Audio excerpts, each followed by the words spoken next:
Assalamu alaikum, ladies and gentlemen, and welcome to the CFP learning series. This is the first of the session. So, what if I told you that there was one skill that can open doors, build your confidence, and make your voice unforgettable?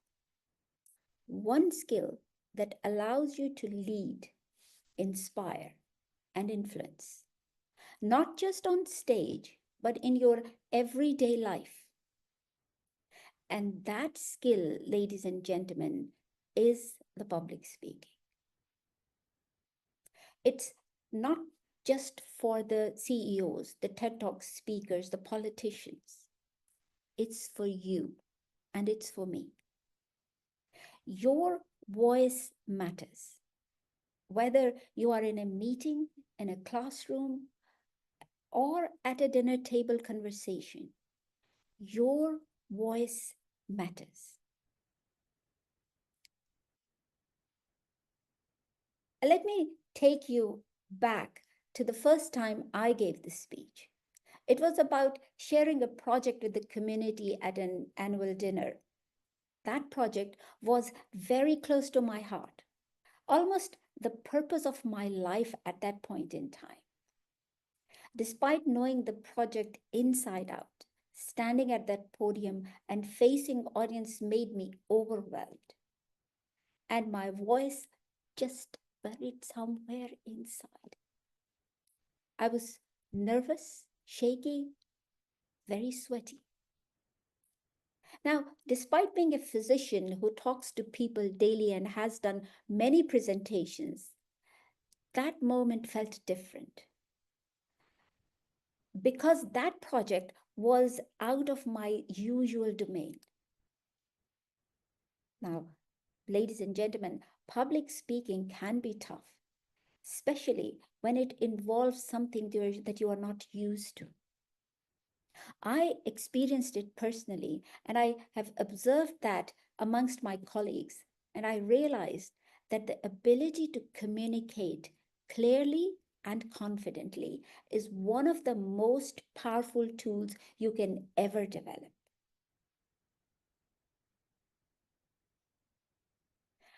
You might wonder why I choose to speak about the art of public speaking. And let me tell you, it has got a deep, it, it is deeply meaningful to me because learning to speak clearly, confidently, and with purpose isn't just a life skill, it is sunnah.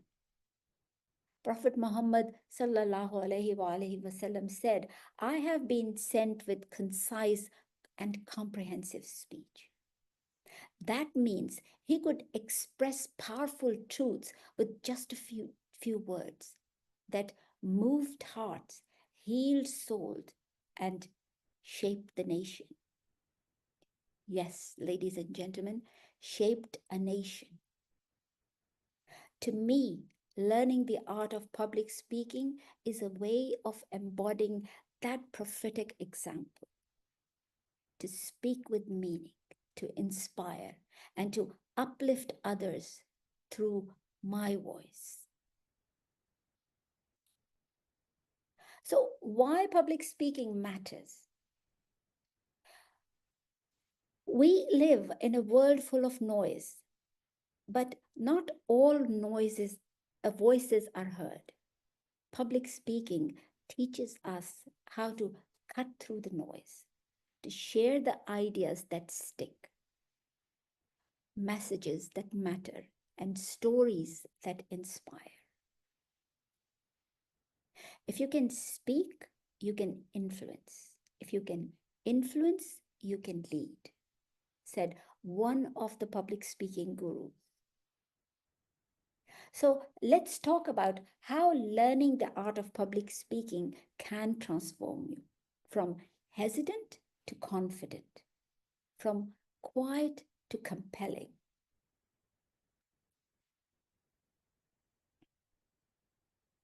Join CFP Learning Series because revival begins within.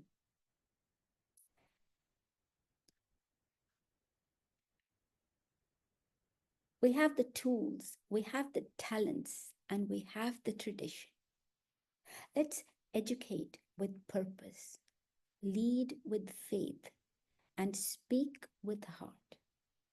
Because Allah does not change our condition unless and until we change what is within. And that is why in this CFP learning series, we have started, and this is the first of that learning series, that how to write with a purpose.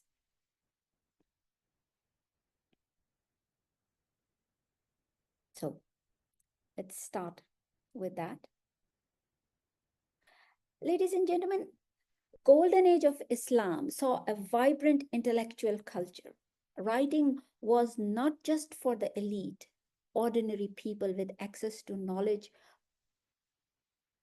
also contributed, because there was a broader culture of learning and writing, especially in the learned communities. Then what went wrong? The fear of questioning led to the stagnation in thought, science, and innovation. We forgot that the ink of scholar is most sacred than the blood of the martyr. That is what was forgotten.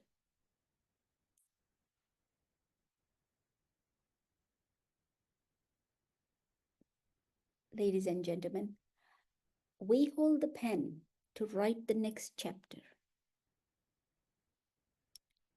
So, writing with purpose means ensuring clarity, direction, and impact in your words. Whether you are writing an essay, a speech, or a book, purposeful writing keeps your audience engaged and conveys your message effectively. Before you start writing, define your purpose. Why are you writing? Am I explaining something? Am I sharing an opinion, a point of view? Am I addressing a problem? Is there a report on a progress? Am I selling something, an idea, a service, or a thing? Am I teaching something? Am I motivating or uplifting? Am I telling a story? Or am I just simply entertaining? So, for example, if you're writing about climate change, is your goal to educate, to persuade an action, or just raise awareness?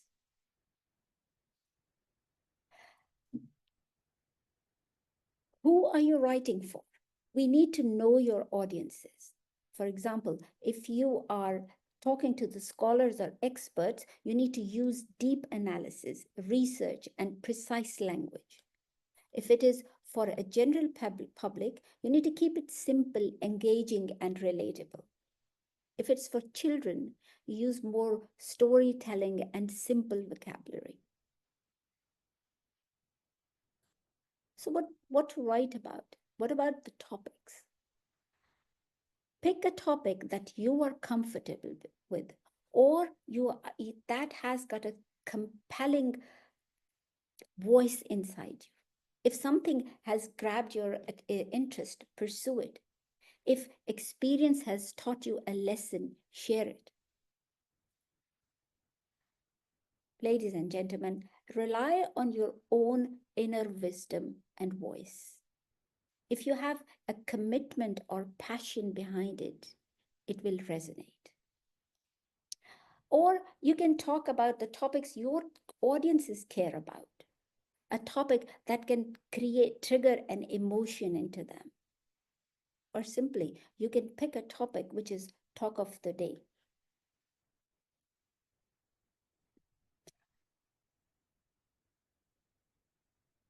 Aim for simplicity and structure. Like life, everything has got a beginning, middle, and an end. Then tie with a few main points without abundance of details. Keep your contents relatable and valuable. Pick a topic, as I said, you are more comfortable and compelling. Rely on your inner wisdom. Include something that is personal in the talk because people love stories, particularly the personal ones.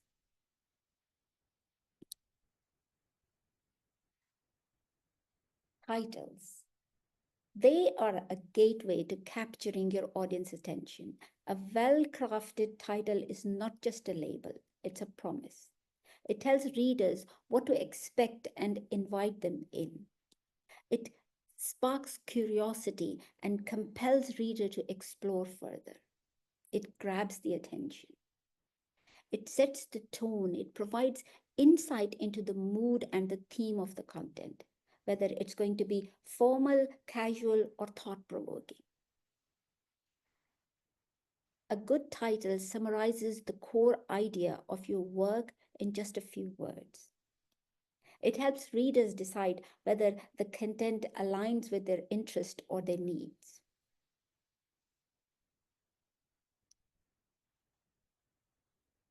Your core message should be easy to summarize, should be a clear message.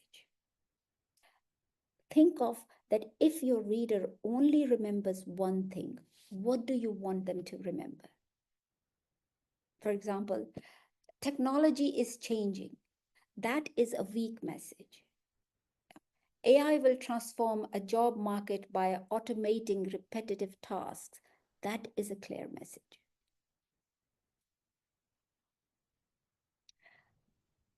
Keep the content meaningful. It should create a connection. It should be relatable and should be able to add value.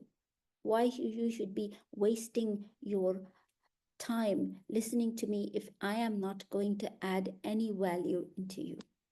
However, I have attended many lectures, many seminars, many conferences, and many talks. Some excellent, brilliant, some average, ordinary, and some below average. However, even when I am sitting there thinking, why have I wasted my time to come into this lecture? Ladies and gentlemen, there isn't a talk ever that I have come out, no matter how below average it is, that I haven't come out without a lesson. I have always have learned something from every talk. That's just a personal experience that I'm sharing. So use a clear framework. Beginning, middle, and the end, or you can call it introduction, the main body, and the conclusion. For example, in a persuasive writing, you start with a problem, then you present evidence, and then offer a solution to that.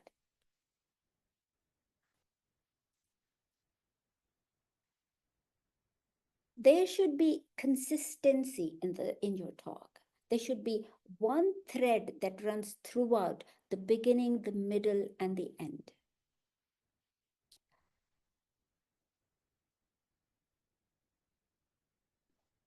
Structure. Now comes the construction of it. So as we said, it should have an opening, which is supposed to be the grab the attention of it. Then the body, divide the main bulk of it into 3 simple headings, and then key point summaries. That is to restate the main points that you have said in your speech, and then close with an impact.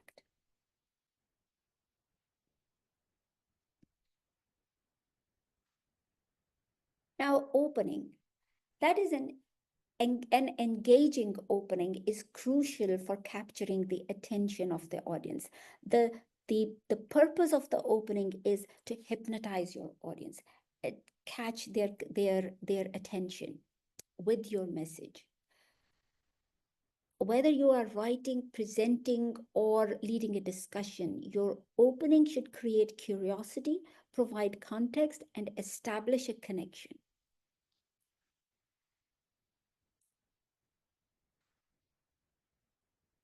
For powerful opening, you can start with a story, share a compelling anecdote or experience related to your topic.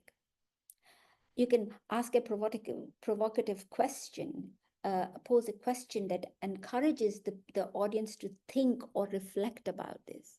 Use a surprising fact.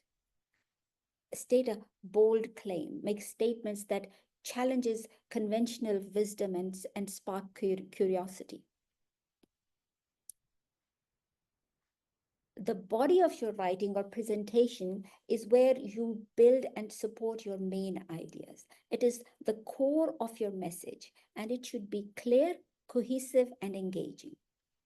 For creating a strong body, organize key points. Divide your content into clear sections or arguments, engaging each supports with the main idea. Use evidence, includes facts, examples, or anecdotes to substantiate that claim and make your message credible.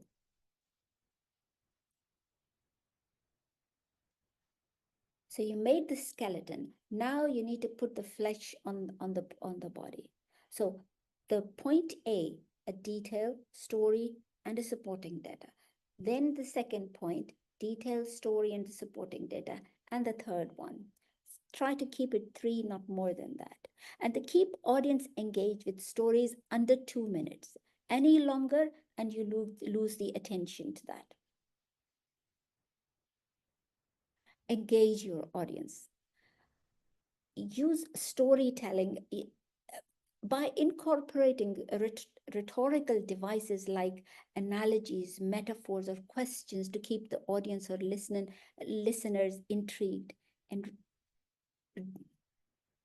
use metaphors, and remember to keep the stories under 2 minutes. Maintain a flow. So your point A should fall into point B and then fall into point C. They should be united, separate, parallel, balanced, and logical.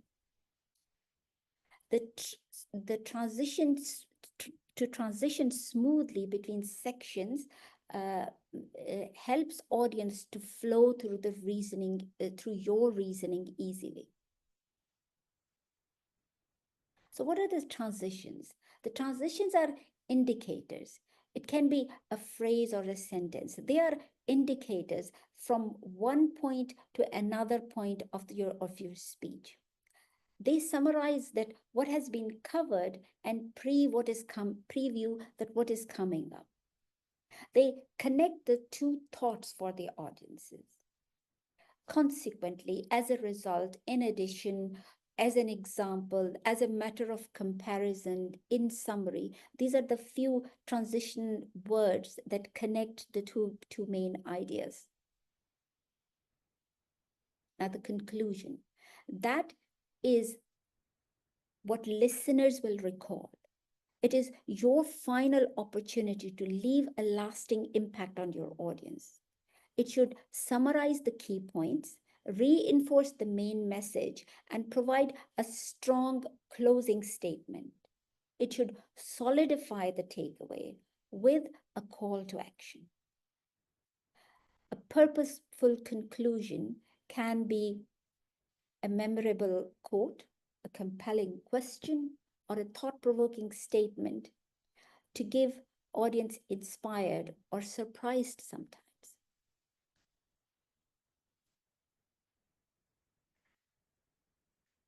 Conclusion gives audiences a sense of completion and ensures that it resonates.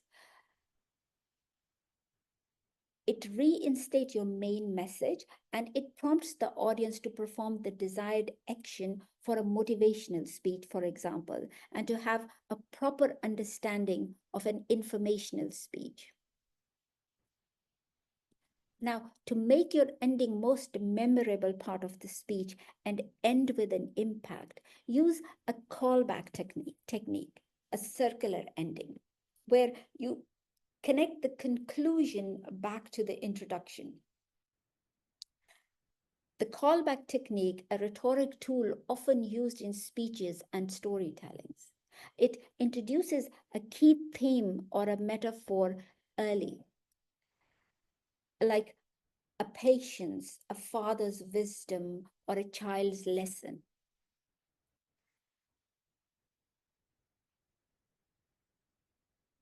in conclusion, sometimes we use emotional climax, your callback to the original theme of the story.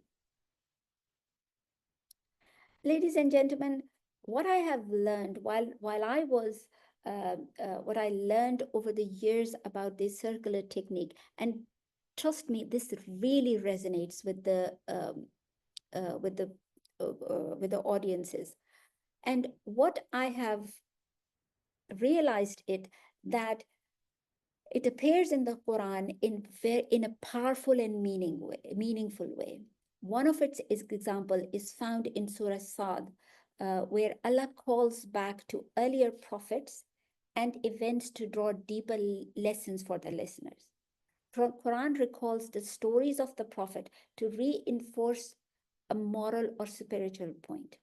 So this slide, I've taken it from Noman Ali Khan's presentation about Surah Sad, where he divided Surah Sad into 6 chapters. And then he explained how in Quran, Allah Ta'ala has talked about Quraysh first, and then he connected to the end where we say to Quraysh. And then he talked about nations who were not performing, or the old nations not doing their proper roles, and they will go to hell, and how the talks about the prophets, and then he connected it to heavens. Very beautifully explained in by Noman Ali Khan. And the other examples, even the start of the Quran is connected to the end of Quran. The Ayat al-Kursi is another brilliant example of what Noman Ali Khan has explained. When I was learning about these techniques, those my colleagues with whom I've given speeches and they have listened, and in my writings, people do mention where you connect that is a very that really touches. So I'm sure because that comes, the basis of that comes from the from Quran, in my opinion. So, ladies and gentlemen, the Quran's style is unmatched in divine eloquence, but its linguistic techniques have shaped impactful writing across cultures, religions, and eras. And as I said, I strongly believe that the modern communication and speech writing derive linguistic techniques from the Quran.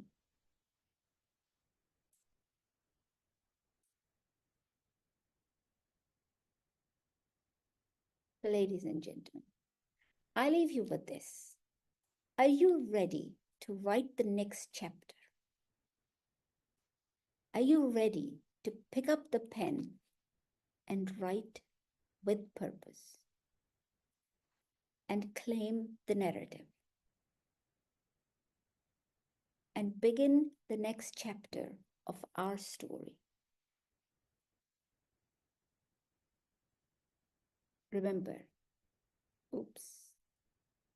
our future is not written in decline, but in revival. When we return to our values, our unity, and our vision. The fall began when we lost our purpose.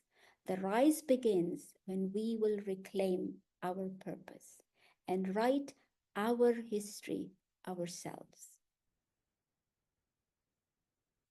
With this, I will leave the stage back, the mic back to Kamran. Over to you, Kamran.